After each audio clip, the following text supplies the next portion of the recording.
பல ஆண்டுகளுக்கு முன்பு வறட்சியும் அநியாயமும் நிறைந்த ஒரு சிறிய கிராமம் இருந்தது. ஆனால் தீய சக்திகளை பயந்தார்கள். அந்த காலத்துல அக்னிவீரன் என்ற ஒரு இளைஞன் பிறந்தான்.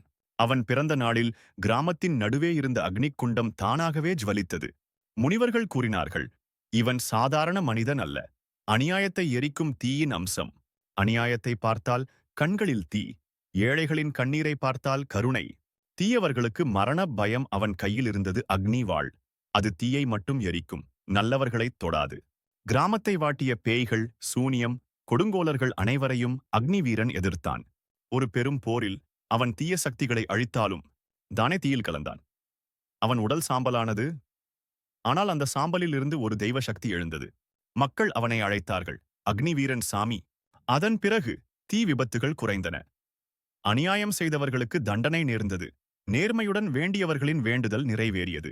இன்றும் சில கிராமங்களில் அக்னி குண்டம் ஏற்றி அக்னிவீரன் சாமியை காவல் தெய்வமாக வழிபடுகிறார்கள்.